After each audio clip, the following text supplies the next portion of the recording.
Okay, now we're actually getting to the fun part where we start bringing everything together to actually make a loaded cartridge that has everything in it that you need to fire through the gun.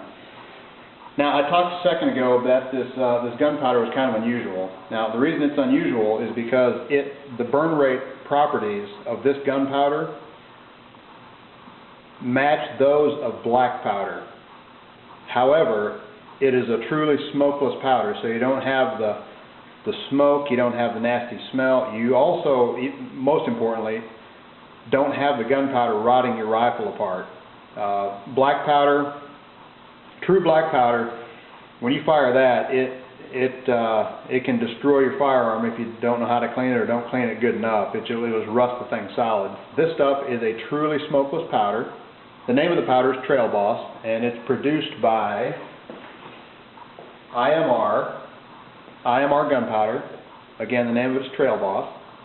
But it mimics the properties of black powder. Now what that means is it doesn't produce near the pressure as regular smokeless powder, high intensity smokeless powder does. It's perfect for plinking loads and loads that you just want to shoot and not have your head ripped off when you pull the trigger. Now, the 35 Kinzer is a pretty stout cartridge. It's got an awful lot of power. So you can load it way up if you need to go hunt buffalo, but you can also load it way down if you don't want to go hunt buffalo. The other interesting thing about the 35 Kinzer is that you chose it to be a 35 caliber. Well, it just so happens that the bullets that you use to load in a 357 or a 38 Special are also 35 caliber, the same diameter as the rifle bullets in 35 caliber. Now what that means is this. The 35 Kinzer with Trail Boss gunpowder, I'm going to load these 38, these are designed for 38 Specials. They're 158 grain Hornady XTPs. They're a thin jacketed hollow point for low velocities for a 38 Special. Well, we're going to load them in the old 35 Kinzer. So, we snap our shell holder in there. We screw in the die that actually seats the bullet. With no bullet in there, we put a cartridge case in and we screw this down until it just barely finger tight until it stops. What that means is the die now has touched the shoulder on the case. So we can snug this ring down, that lock ring, we can snug that down. Now all we have to do is we put a bullet in there,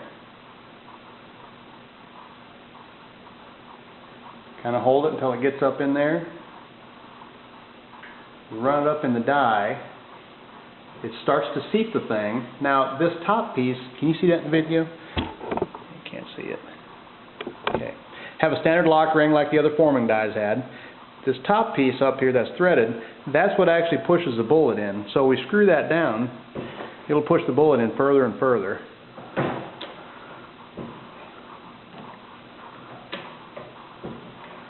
Till we get it where we want it. In this case, we're going to stop right there.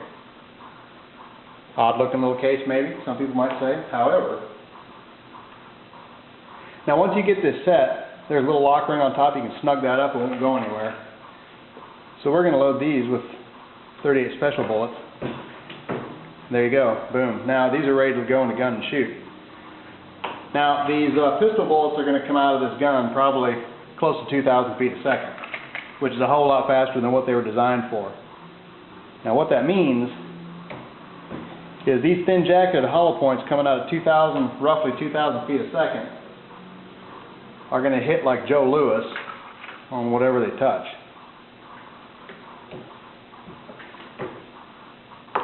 One more. Do another one.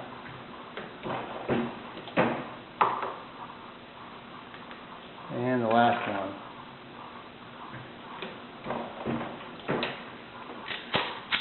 Here we go.